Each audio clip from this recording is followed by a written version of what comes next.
Hello everybody, James here from Wargames Illustrated, and I'm here to talk terrain today. Now last week we put up a video online of some new Sarissa Tollingchester terrain. It was an interview with Steve from Sarissa all about the range. This week we've got a delivery of a chunky pack of it, and this is one of the starter sets that's coming out. It's got quite a lot of stuff in it, as you can see from the list that runs down here. So this week I'm going to build it and we can show it off, and I'll talk to you about some of the features. So let's unshrink wrap and inhale some wood fumes. So let's get the basics out of the way first. This is from Tollingchester, which is the new full colour and ready to assemble range.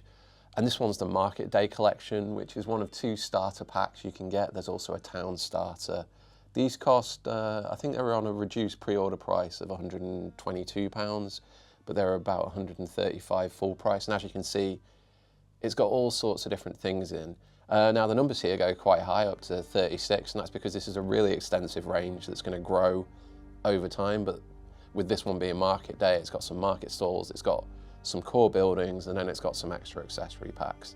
The one other thing that is of slight interest to me, maybe a bit nerdy, but they've called the range CMYK, which seems like a really poor choice of name, because if you know design and things like that, you'll know that that stands for cyan, magenta, yellow key. But if you're not someone who uses InDesign or Photoshop, that might actually mean nothing to you. So not sure about that one, Sarissa, but let's move on anyway. Get the shrink wrap off and see what's inside. All right, so it's got different pictures of each of them, and then building instructions on the back there.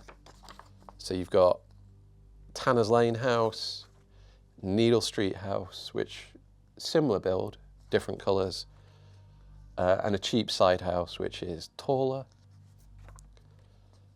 There's a Crone corner shop front,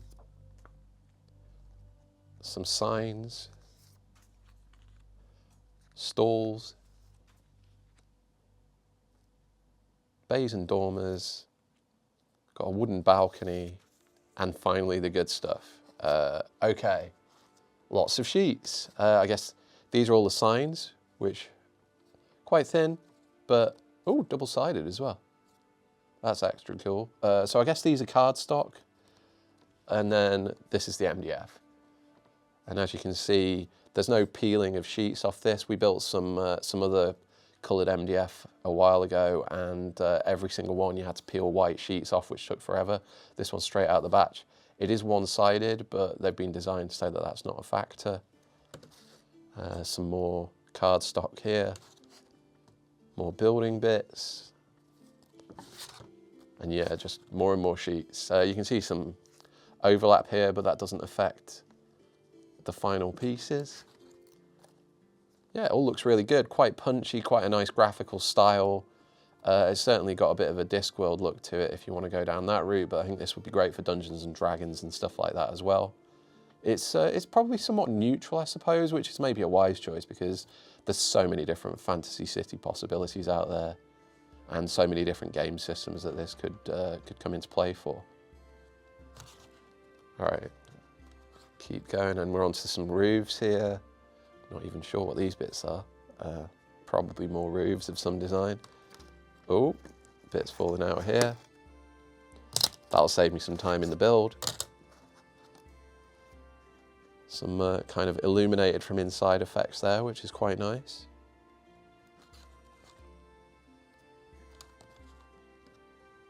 Bit of variety with the textures. Everything's got a slight sense of age and a sense of weathering to it, which is good too. Got nice little details like these signs here. This one's, I assume, so you can butt it onto the other side, and therefore the one-sidedness won't be a problem. And that's the lot. That's quite a lot of sheets, quite a lot of building ahead. So I guess I should start looking at the instructions and put some things together.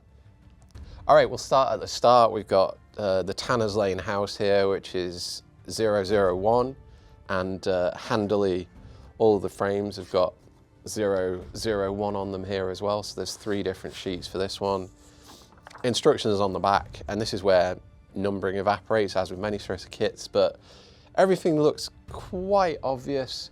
So yeah, let's start putting some things together and popping things off the frame. We'll do it in the other order though, otherwise it'd be really difficult. So you've got to be a little careful.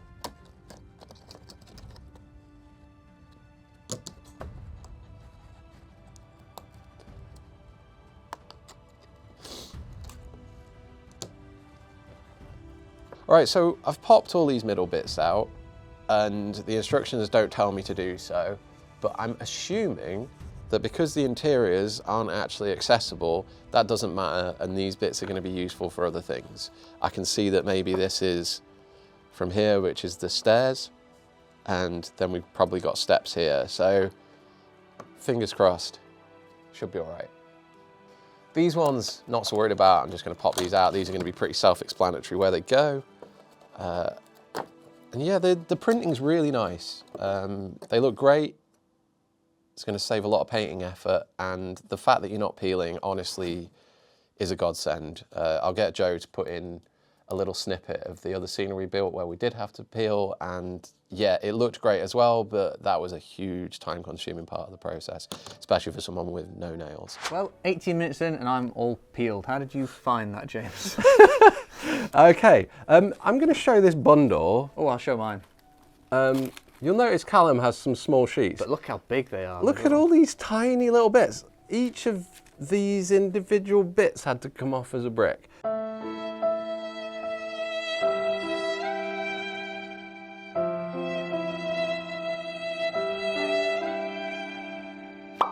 Okay, so I've just got all the MDF now, which maybe wasn't the best idea, but I can quickly sort it into the different sections, and then I'll get busy building. I'm going to use super glue for the build. I always thought that that was just a cheeky shortcut that I shouldn't be taking, but when I spoke to Steve from Sarissa, he said, no, these are all done with super glue. Oh, right, okay. We don't use anything other than super glue, right, because we are very lazy. So it's spots of super glue, stick it together. If you really want to go round and bead joins with PVA afterwards, we would maybe do that. But ours are 100% super glue when we do them. So yeah, it's fine. Wicked, no issues with it. I was just wondering if you might get a bit of fogging from the gluing and stuff like that. No. The UV print's very resilient. You know, you can actually stick solvent and things on it, and you have to really rub and rub to get something to happen. You know, that's cool. Yeah, it's a very, you know, it's an instant cure process. So I will be doing that still and continuing that technique. So you can see here, these two bits, I'm just noticing on the instructions, these obviously go back to back or front to front, depending on how you want to describe it, and that'll mean that you've got the design on both sides. So that's cool.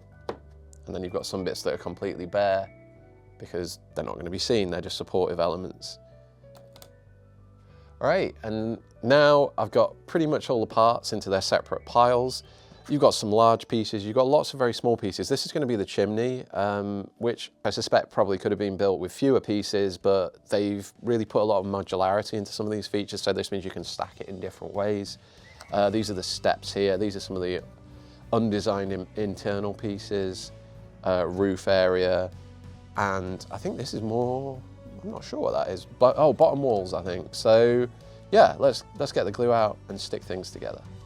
You've got to be a bit careful with this first part of the build actually, because these are slightly different sizes. That's because the buildings all have a slightly shambles type lean to them. So you want to make sure you've got the bigger bit on top, because these are then gonna, from the instructions, it looks like these slot in like that. Taking things outwards. You don't want to get it the wrong way around, or you'll end up with a very messed up building. I'm just trying to work out if the best way to go about this, because it is a bit higgledy-piggledy, is to do a full dry fit all the way around, or to stick it as I go. If I do the dry fit, what I'll then do is I'll put dabs of glue in the corners and hope that that will stick things together. I'm possibly going to start adding some glue now to get the first side of the frame going. But yeah, this bit's a bit awkward, to be honest.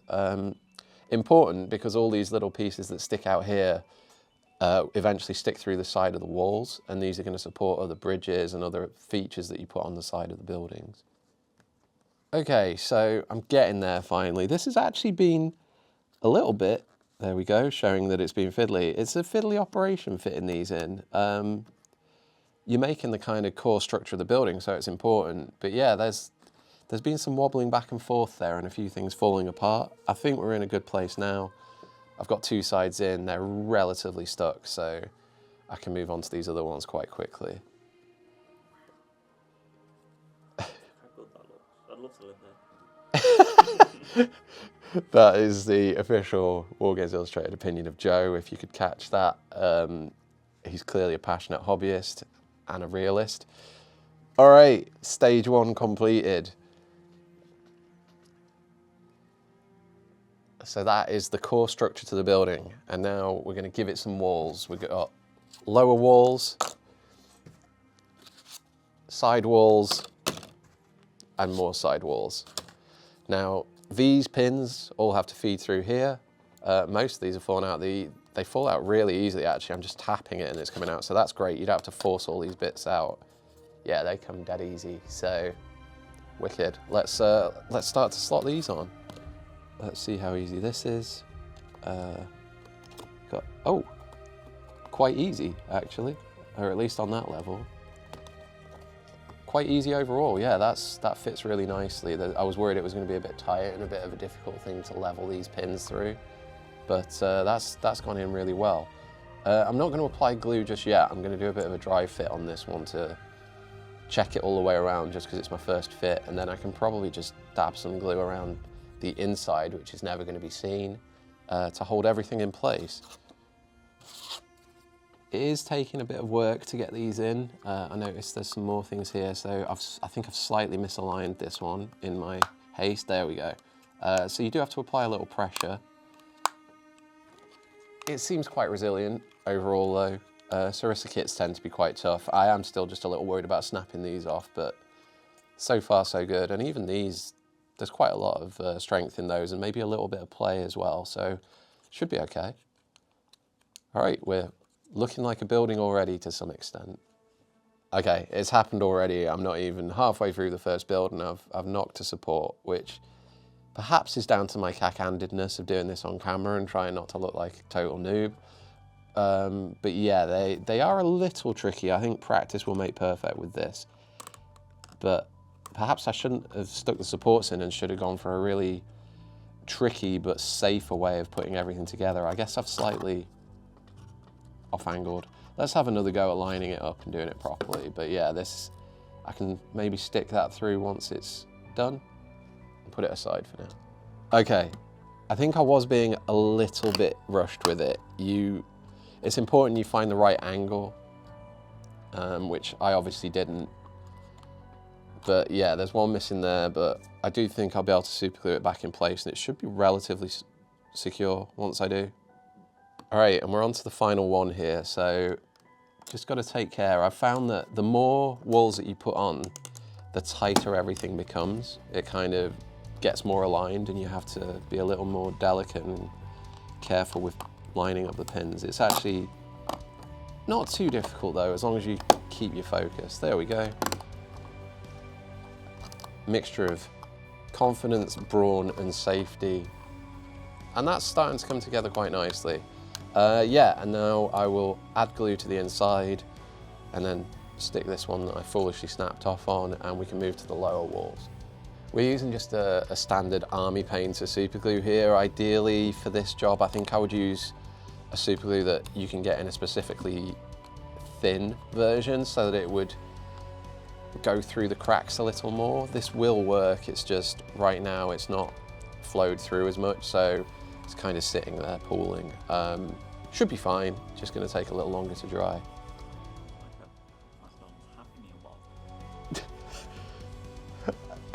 All right, so Joe's just pointed out that he thinks it looks like a McDonald's Happy Meal box, and I think everyone at Sarissa watching this video just died a little bit inside. I would say it's a very classy looking McDonald's Happy Meal box, if anything, but worth considering. If you want a cheap option and some dirty meat, head down to McDonald's, get yourself some cardboard nuggets in a Happy Meal. You might get a free toy that you can kit bash into a robot monster or something as well. All right, it looks like this bottom wall's gonna fit fairly easily. Just slot it around. Yeah, just gotta wiggle it in place in a few areas. So I'll run some glue along that already just to secure it.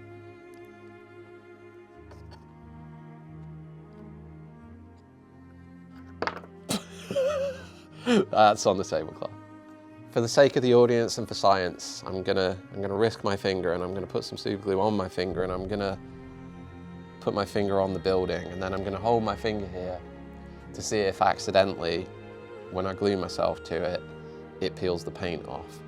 Obviously this isn't advised and you probably should try not to do it, but we've got to find these things out. So I'll just wait here for a little bit. A few moments later. All right, it's been a while. Pretty good.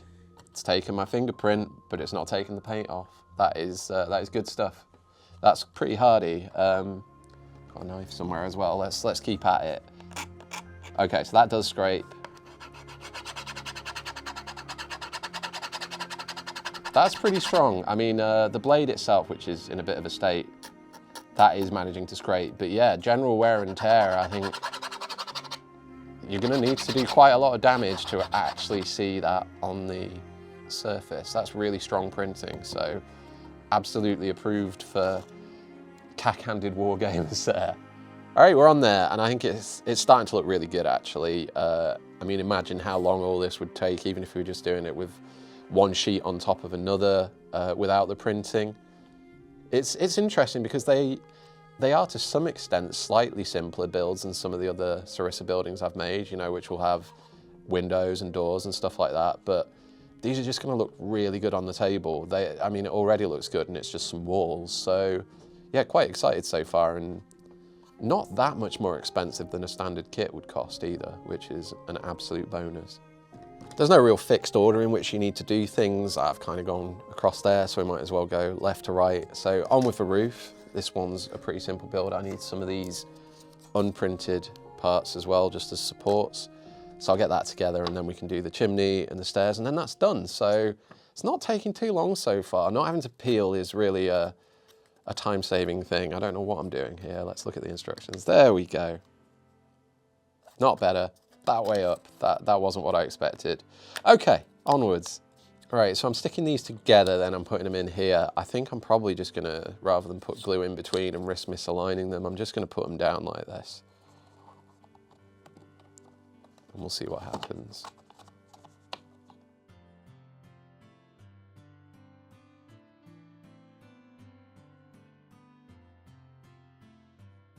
Right, that was much easier. That's the kind of quick, easy, traditional sort of build that I would like, and that's the roof done. I'm not going to stick it onto the building itself yet because I just want to wait for that super glue to fully cure on the inside. So time to move on to the higgledy-piggledy bits that make up the chimney and the stairs. These ones I think I am going to just put a dab in before I stick it, because it's pretty obvious what's happening here. And I'm hopefully not going to mess it up.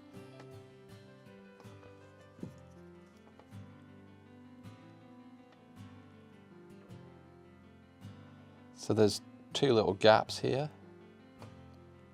and that's then for the next chimney to slot into that. So you do have that modularity for, you can have a double stack, or I guess if you get lots of chimneys, you could have a multiple stack to make something really, really silly, which quite appeals.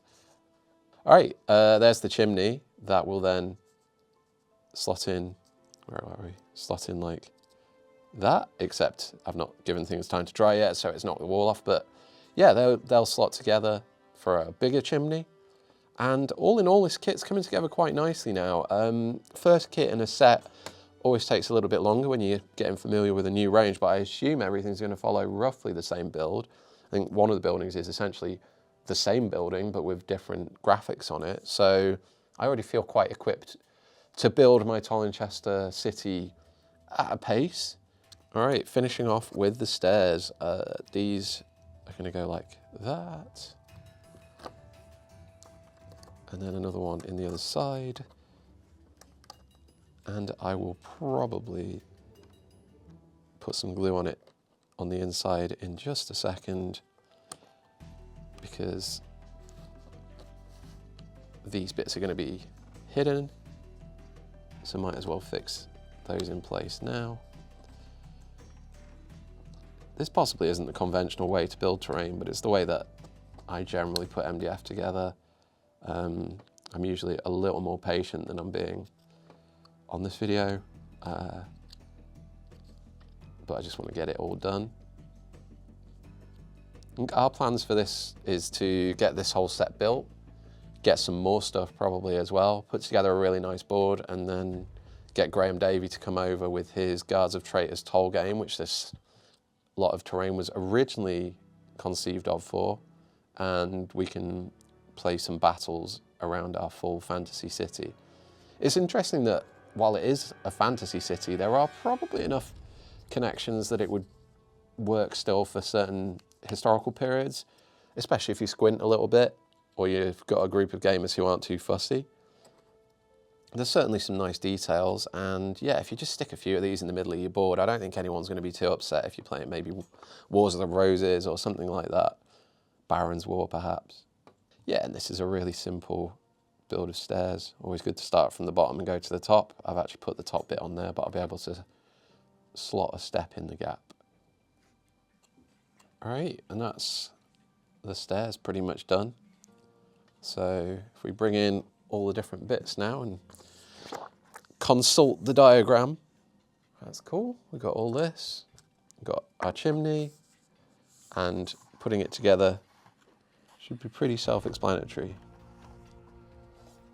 That's the worst for you to see this, so I'll ping this over to Joe and he can show that in a better shot.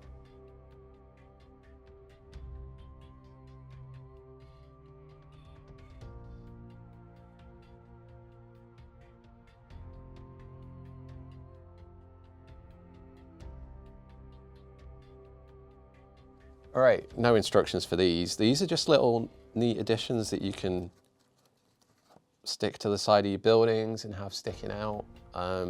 These are pretty cool. I wouldn't say these are essentials, but certainly add a bit more character. And you could take these and then add more painted details on top as well if you wanted to, I imagine. Just paint some of the bits in metallic and stuff like that. That one's a bit flimsy. Gotta say, maybe I was being a bit too rough with it and just expecting everything to be strong. But yeah, watch out for the sign of the fat pig. That one is a little bit fragile. All right, and now we're on to the market day stalls. These are a far simpler build. They've got some of the card stock as well as the MDF in them.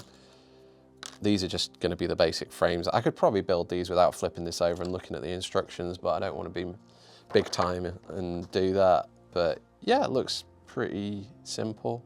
All right, let's put this one together.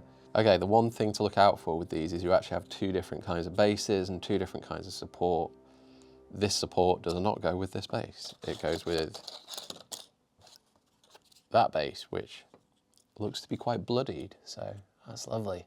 We've got that done. The butcher's slab type table here looks like it's a flat one, whereas these ones tilt down. So yeah, just that, and then just sticking that on and it will be done, nice and easy. All right, these are coming together okay. The sides are about as flimsy as Bambi on birthday, but you'll make it through. Super glue is the savior in situations like this. I dread to think how long it would take if I was doing this with wood glue or PVA. It's interesting that these have the exposed sides on, but the exposed sides actually fit in just fine. I haven't even thought about it until I just looked closely. So yeah, everything works together really well. That's another market stall almost done. I've not put the supporting little shelf that goes at the bottom here. If you're enjoying seeing my cack-handed building process, don't forget that you can subscribe to our channel and see, well, not this sort of thing every week, but we try and get videos out on all kinds of hobby antics, from painting to gaming to unboxing to building. And yeah, this is a nice little break from the norm for me. So subscribe and I can convince the boss to let me make more videos. All right, and now we're gonna head to the Jetted Bays and Dormers pack. This will allow me to add a bit more character to the buildings. They're very customizable, so I'm gonna build a few different things. You've got the dormers and the jetted bays. You've also got some privy stuff, and you've got some grills as well in here, I think, to go make it look like you've got sewer levels going on. Nice sign. Got Sarissa's trademark handy numbered instructions with no numbers on the sheets, which is always fun. You've got to make sure you get the roofs on these ones the right way around, because obviously these have got to prop up against a building. So if you put it on this way, you've got enough space for that. But if you put it on the other way, it sticks too far back. So watch out for that when you're putting it together. There we go. And imagine, because you put in paint to wood here, you might be better off with super glue, even if you're someone who does use PVA. All right, that's the first part of my building time done. I just thought I'd bring it before me, squat down in the middle of my fantasy city as it progresses, and say, overall, I'm pretty damned impressed. It's not taking me long to get to this point, maybe 20, 30 minutes. I've got a house built, I've got some little market stalls, I've got some accessories. There's like a sewer that you can put on the side. There's an extra window that you can clip to the side of the building. You can stick that on with a bit of blue tack if you want to move it around and have extra build possibilities. There's some cool little signs that you can stick on. I am a little bit frustrated that there is a sign for a butcher, there's a pretzel sign for a baker, but as far as I can see, there is no sign for a candlestick maker. So come on, Sarissa, we need that one. But beyond that, yeah, things are looking good. I'm gonna go and build some more off camera, because poor Joe, who's doing the filming, looks like he's losing the will to live just watching me put these kits together. But I'll build everything. We can come back and we can show some final scenic shots to round out the video. But yeah, let me know what you think. I'm quite excited about this range and what might be next for it. Give us a comment, give us a like if you enjoyed the video, and we'll see you in the next one.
This video has been brought to you by WiPrime, Wargames Illustrated magazine's online members club.